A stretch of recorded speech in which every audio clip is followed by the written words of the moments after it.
حضرت صلی اللہ علیہ وآلہ وسلم پر وحی کا ابتدائی دور اچھے سچے پاکیزہ خوابوں سے شروع ہوا۔ آپ خواب میں جو کچھ دیکھتے وہ صبح کی روشنی کی طرح صحیح اور سچا ثابت ہوتا۔ پھر من جانب قدرت آپ تنہائی پسند ہو گئے اور آپ نے غار حرا میں خلوت نشینی اختیار فرمائی اور کئی دن اور رات وہاں مسلسل عبادت اور یاد الہی و ذکر میں مشغول رہنے لگے۔ جب تک گھر آنے کو دل نہ چاہتا توشہ ہمراہ لیے ہوئے وہاں رہتے۔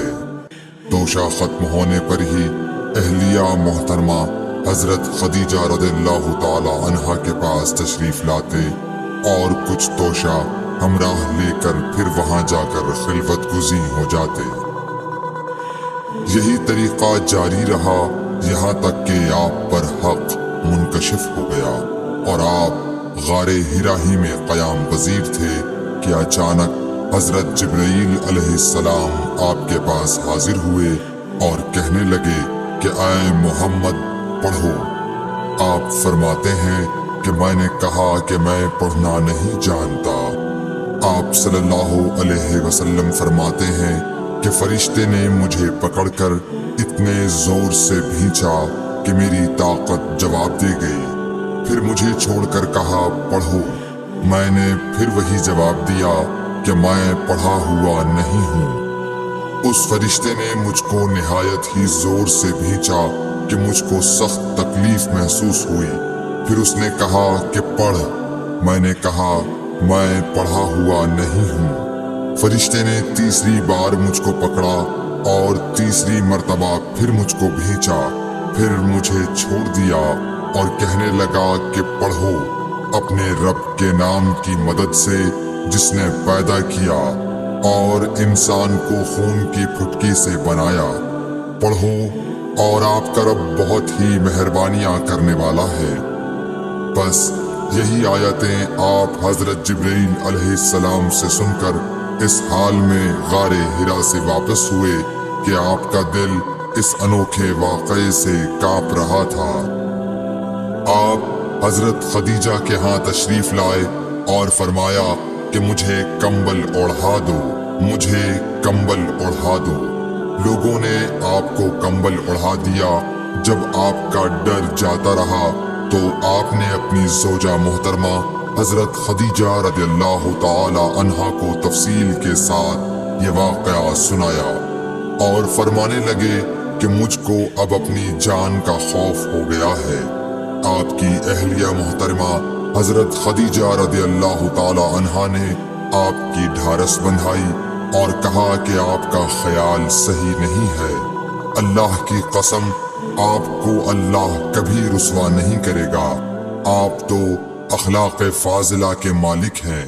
آپ تو کنبہ پرور ہیں، بے کسوں کا بوجھ اپنے سر پر رکھتے ہیں، مفلسوں کے لیے آپ کماتے ہیں، مہمان نوازی میں آپ بے مثال ہیں اور مشکل وقت میں آپ امر حق کا ساتھ دیتے ہیں۔ ایسے اوصاف حسنہ والا انسان یوں بے وقت ذلت و خواری کی موت نہیں پا سکتا۔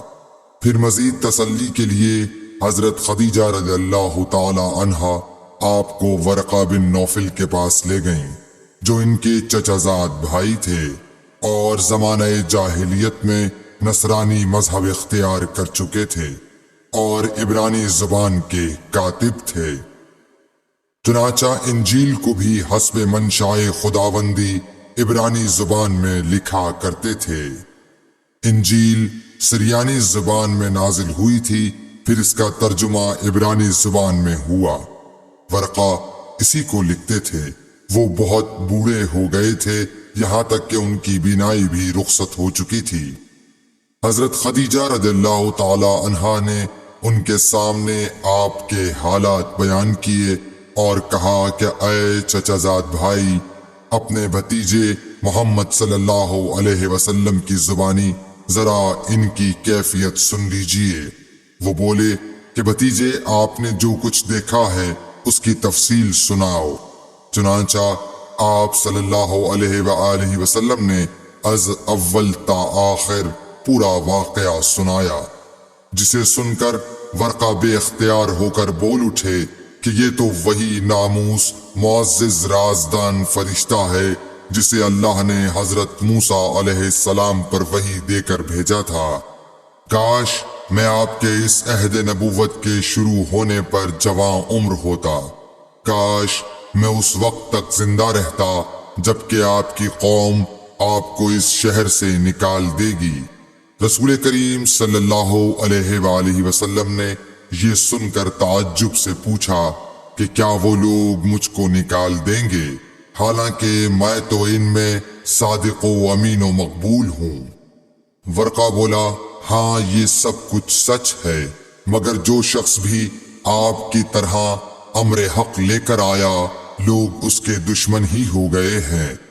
اگر مجھے آپ کی نبوت کا وہ زمانہ مل جائے تو میں آپ کی پوری مدد کروں گا، مگر ورقہ کچھ دنوں کے بعد انتقال کر گئے، پھر کچھ عرصے تک وحی کی آمد موقوف رہی۔